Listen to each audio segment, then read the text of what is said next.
Hello, everyone, and welcome to the Games Done Quick Hotfix. I'm your host, Smooth Operative, filling in for the amazing Nicole Goodnight tonight. And you are watching As Seen on TV, the show where we showcase games based on other media, and we've got some very spooky games based on horror movies tonight, with speedruns of Half Dead 2 and Alone in the Dark. But before we get into it, my friends, let's cover a couple of announcements. First off, registration is live for Awesome Games Done Quick 2024, and if you'd like to attend the event in person from January 14th through the 21st, you can go to gamesdonequick.com for more information, including attendee registration and hotel booking. Be sure to check out the schedule, gamesdonequick.com/schedule, and let us know which speedruns you're looking forward to the most. Also, Games Done Quick is hiring, so if you are a business developer or have experience in recruiting sponsorships and would like to work for GDQ, you can apply at gamesdonequick.com/jobs. Easy peasy. But with that, I think we're ready for some spooky speedruns. What about you, chat? Please welcome Big Scared for Half Dead 2. Hello. My name is... Hello. I'm Big Scared. I'm a queer variety caster here on Twitch. I play a lot of scary games. And I'm really excited to show off the first game I ever speedran, Half Dead 2. This is loosely based on the Cube franchise, so if y'all are familiar with that, you should know the general gist. But I'll definitely be getting into that more once we get started. This is an RNG-based game, so let's just get the time started now. In 3, 2, 1, let's go. Good luck. Thank you. So the Cube franchise is a really interesting series of horror movies. It's had multiple iterations over time. The more recent remake, I would say, is better than the original. If you think about quality, but if you like campy, fun movies, the originals are definitely some of the movies ever.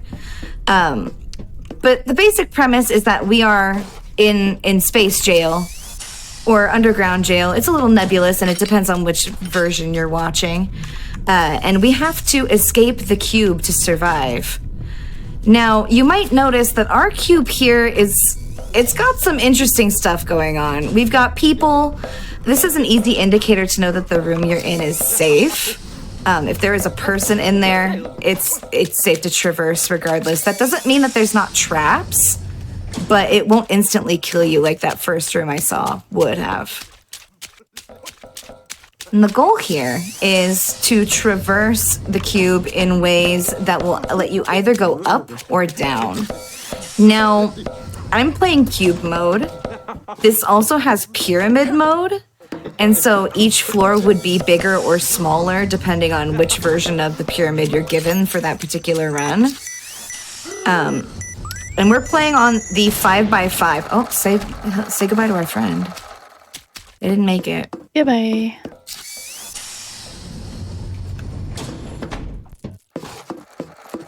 Now, Tippy, I know you're pretty new to this game. I was telling you a little bit about it before. Are there questions you have about it? I would love to know. I mean, I have to admit, I have never seen the Cube movies, so watching this, I mean, how does it start? Do you just start in the cube? Do they end up in the cube at some point? Like, how did you get here? For the vast majority of people in the Cube franchise, they just sort of wake up there and then it is revealed to them who they are, why they're there, and what all's going on with that. That's not exclusively the case, but it's by and large like, oh no, why am I here? Why is this happening? That type of movie. So do they so they don't remember who they are? Not immediately. When they get there. Okay. So they're trying to figure it out while trying to escape this. We're all on this adventure together. Okay, I see. And there are some indicators, like you might notice these numbers on the floor.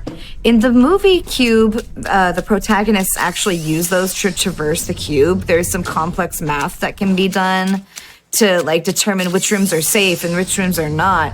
But as you can see, I don't have time for math. This is a speed run. We gotta go faster. And we have cleared quite a few rooms, but we still have not found the exit. And so I suspect that it's gonna be over here in this corner. Oh, and you did say it was mostly RNG in this run, correct? So it's not the exit. So it's like a surprise every single time you play. Yeah, you only really get to understand the size of the cube, the layout, all of its traps. Hello? We don't have time to appreciate that.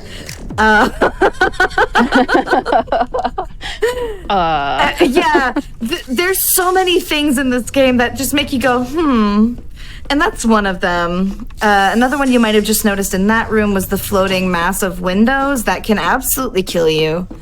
There are Resident Evil 4 style laser grids that you would be amazed that you cannot do backflips through. There's sharks, there's alligators, there's piranhas, there's a killer briefcase, and yes, it will bite you. This game has everything. They're not kind to wildlife in the cube. No, it's very equal opportunity space jail. Animals and humans alike come to this place. I've already seen a skeleton, so yeah, I guess some people don't make it out of the cube, friends. Yeah, so the skeletons are item pickups. They are a place where you can... Hello? Where's he going? Ride or die, I guess. They're a place where you can go if you have lost one of your shoes. Usually the skeleton has at least one shoe on its body. On easier difficulties, it can be 2 shoes, but it's very rare that it's 2. And you might notice that there's these like foot lockers around that I'm more or less ignoring right now. Those have health pickups in them. There is a PvP mode for this game. I'm gonna be honest with you gamers, the live server for this game doesn't exist anymore. So if you go here looking for PvP, you're not gonna get it. But it does exist, allegedly, and you can fight your friends. I'm being bullied by a thing on a swing. And there's all sorts of different pickups you can pick up in PvP mode. We just got flashbanged, I'm so sorry. Bestie? At least we're safe in here. The thing about people, though, is it's a double-edged sword. When you see people, you know it's a safe room, but you also know there's a trap in there that's going to get them. Oh, he's just vibing. We're already on floor 4. This is going by quick. Yeah. So the thing about speedruns for this game, world record is 2 minutes, but the RNG is so high that it's really hard to get a good time. We might get incredibly lucky here because we're on GDQ, right? That the first run of the day is a super quick run. At which point, I've already discussed with our lovely host who is not here, Nicole, that I want to show off some like extreme difficulty stuff. But I truthfully anticipate the difficulty to just spike here on floor 5 because that's what it does every time.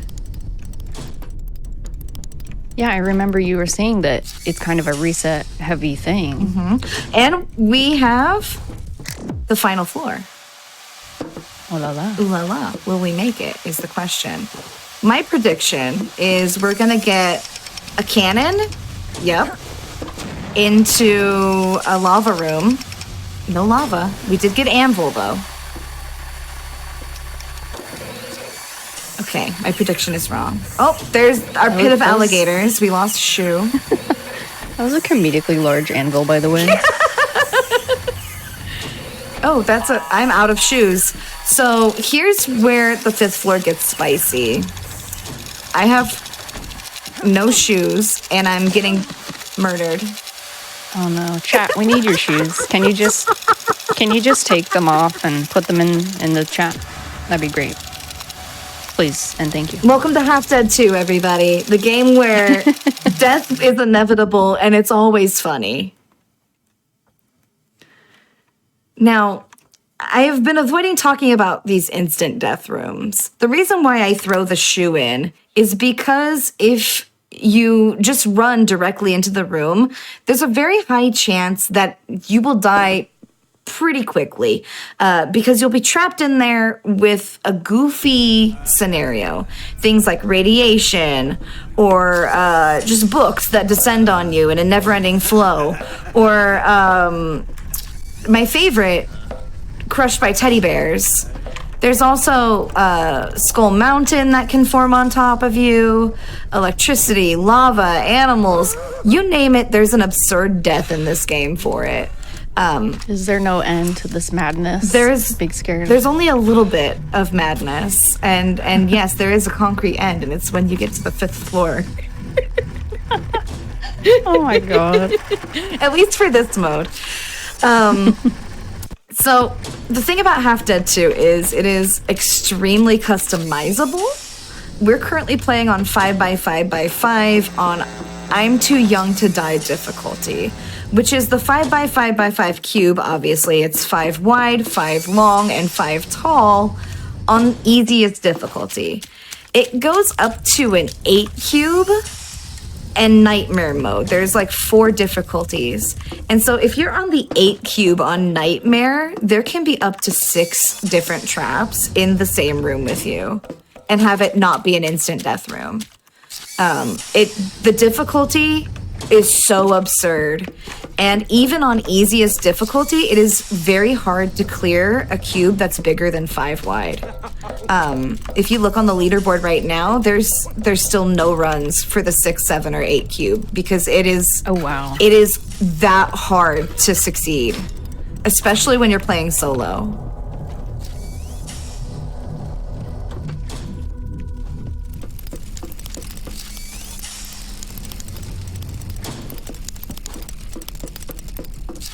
Every time I run this, I'm like, oh no, will we get a run today?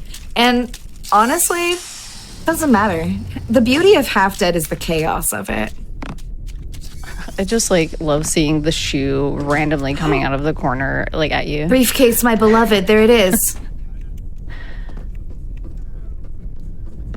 No. Can you catch it? Yeah, but you don't want to. It will hurt you. Oh, he's just hanging out. No. Hey, what you doing, buddy? He's got the atomic wedgie of the century. Poor guy. Now, there are a couple things you can do to expedite your speed run of Half Dead 2.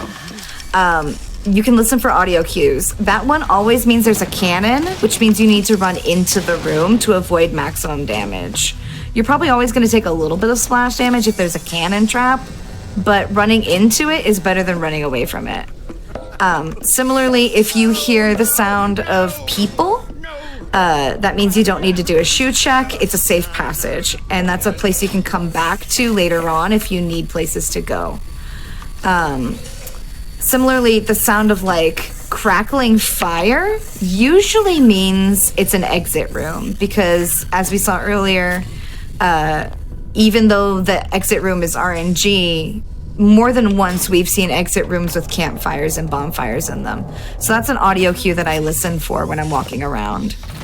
And that goes for like any floor, right? Like Yeah. if you find the fire, you're good. Yeah, if you find the fire pit and the guy that's trying to give you a hot dog, it's a win every time. Nice. I did just throw my shoe in a pit because I'm goofy, but we'll make do. Oh. I'm out of shoes. Oh. Will we make it? Oh. This room got worse since the last time we were in here.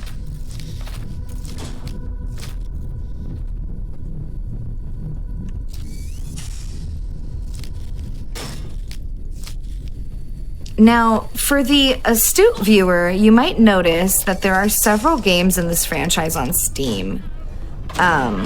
We're playing Half Dead 2 because it is a more optimal speedrun experience.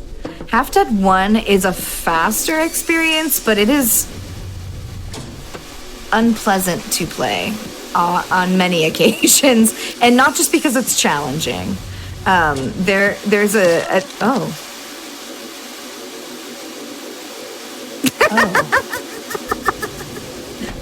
There's a distinct level of jank with these games. Listen, I'm scared. I don't know if I can say I'm big scared, but I'm very scared. You know what? I deputize you medium scared. Okay. I'm medium scared. Hi, everyone. Yeah. But because there is like a really high threshold for failure here. You just get used to it over time. Half Dead 1 is a much more succinct experience. There's fewer types of traps. It's easier to sort of memorize the patterns that they'll spawn in. It's much less customizable. But it is cumbersome to play, is the word I'm looking for. There is also a Half Dead 3, which is best experienced in multiplayer because it is even more chaotic than this game.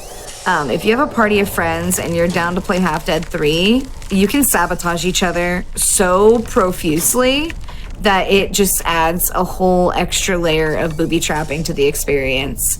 The reason why I don't recommend speedrunning Half Dead 3 is because they've added, like, persistent enemy types that will chase you, and not just between rooms, like across the entire cube. If they spot you on floor 1, they will follow you to the final exit, and that's too stressful. I can't. Yeah, that sounds like actually obnoxious. It is not fun to deal with. All right, we're back at it again. So then let me ask you, Big Scared, what is it about this game specifically that, you know, you have the dedication to keep going and keep practicing with so much RNG? I think it's really funny. That's fair. You might have noticed me just unhinged cackling every time I die. I find this game to be just a thrilling work of comedy in how over the top its execution is, right? Like, this is very clearly meant to be a horror experience.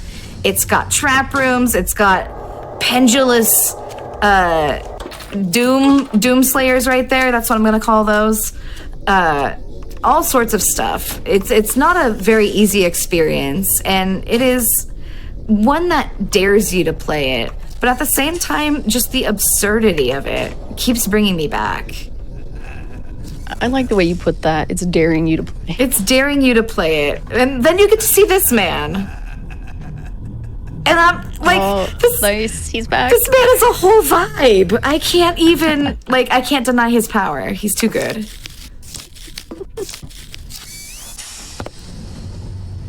Plus, the runs are very short. So, even if you get frustrated, you can just walk away and come back. And then, oh no, it's a 10-minute run. It's a 5-minute run. It's a 2-minute run, depending on which category you're doing. Have you ever taken a break and then come back and it's just like instant PB and you're dumbfounded by it? Yes, that happens to me a lot. Less with this game than others, but the last time I did serious attempts for this game, I shaved my PB in half. Oh, wow. Okay. That's very nice. Yeah, I went from a 10-minute PB on this map to a 5-minute PB. And that's just the luck of RNG, right? Sometimes you get a seed where the levels, like the exits, spawn one room off from each other. And so you can just hear the fire crackling the second you drop down. And you hear him being like, get your hot dogs. And you're like, really? Hot dogs already?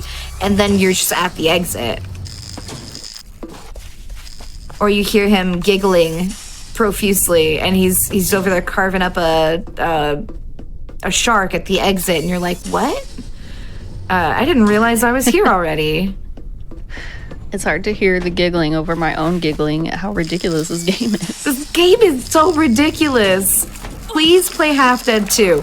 Another reason why I really like it is because it goes on sale regularly for like $3, and so I can just gift copies to all my friends. Oh my gosh. Right? And so it's like, get them hooked. Even though the PvP server isn't really a thing that is functional because it's an abandoned game that people don't really play in that environment, the cooperative play, the couch co-op in particular, is immaculate. And it's worth your $2.50 every time it goes on sale. Nice. I will also say the heal mechanic in this one is a lot more fair, because in Half Dead 3, you have to share a table of food with the entire party. And so if someone walks over and just eats the entire table of food, that's all your heals for the whole level. In this one, you got to run around and get your own med kits. So at least it's chaotic, but I feel like I have agency. The friends don't understand how to handle the buffet. Yeah.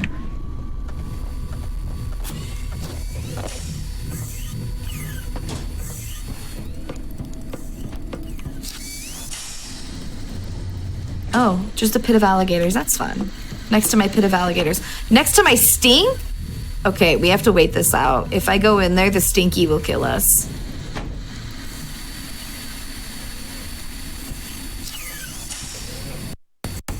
Does it eventually just like dissipate? Yeah. Okay. The clouds will disappear after like 5 to 10 seconds, depending on which color they are.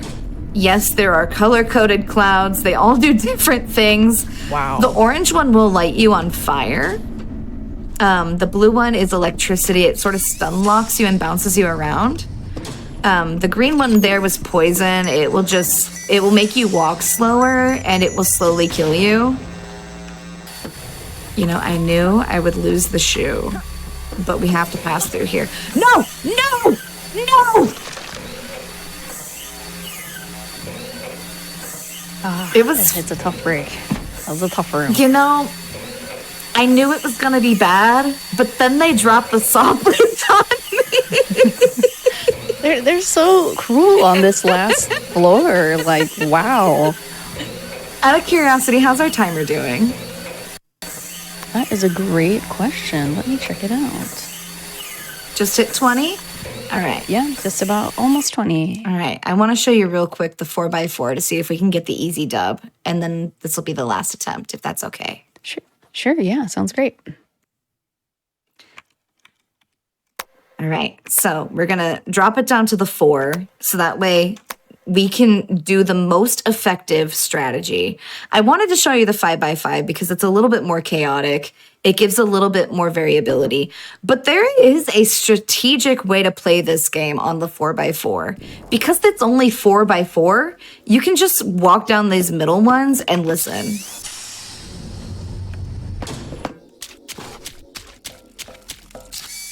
I hear banging over here.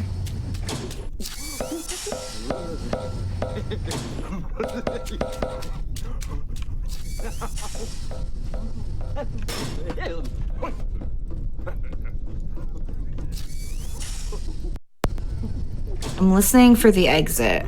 And so you'll hear voice lines like, oh, no, there it is. He's just hanging out.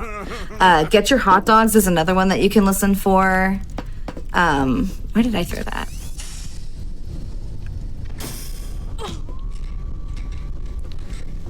There's another one where it's, he's talking about, I want to say potted meat of all things. I'm like, sir, why are you talking about this here? Some kind of spam appreciator? Yeah, spam appreciators in chat, rise up.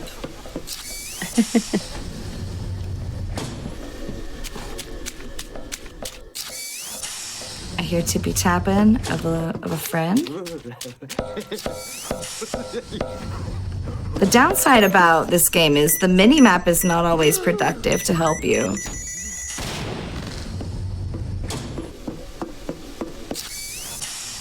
We got a silent exit. Here it is.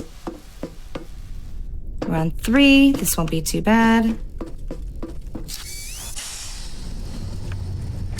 Oh, that's an instant death room.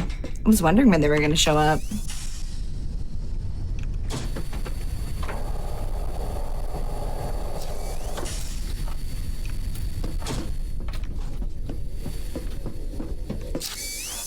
The downside of the instant death room being in the center is that you do have to go around it, and so that's a little bit of time loss every time that happens. But since the cube is so small... And you said this one... Oh, sorry. Yeah, you said this one's 4x4? Mm-hmm, mm-hmm. Okay. We're on the second to the last floor.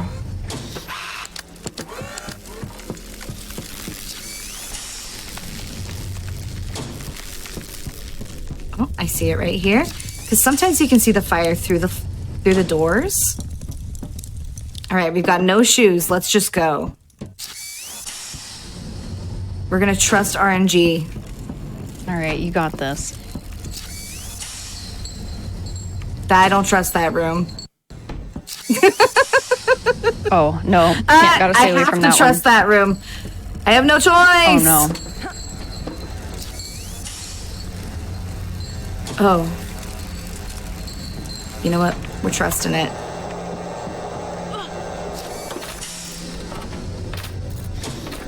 And instant death. Okay. We're gonna get skulls.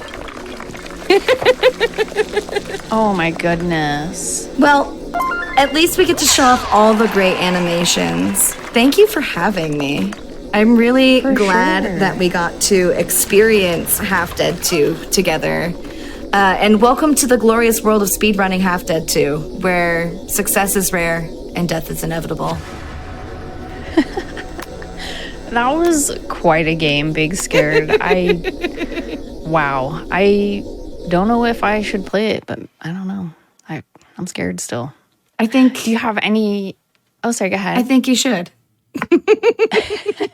Okay, maybe I'll get Big Scared to help me out with this run, y'all.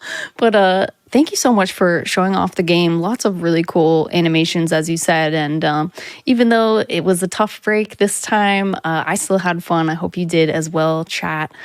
Big Scared, do you have any shout outs, comments you want to give before we head over to the next game? Yeah, I just want to thank y'all for having me. Thank Nicole for the invitation. Shout out to my stream team, The Clock Tower. Shout out to Jew Horse, who's coming up next, who's also on The Clock Tower. Yeah, you can find me around Twitch as Big Scared.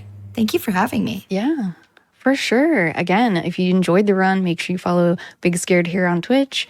And before we break, I'd like to give a huge shout out to all of our supporters. Your subs, Prime Gaming subs, gift subs, and bits cheered here on the GDQ Twitch channel do help support the Games Done Quick Hotfix, including with this show. So please consider subscribing if you do enjoy our daily Hotfix shows.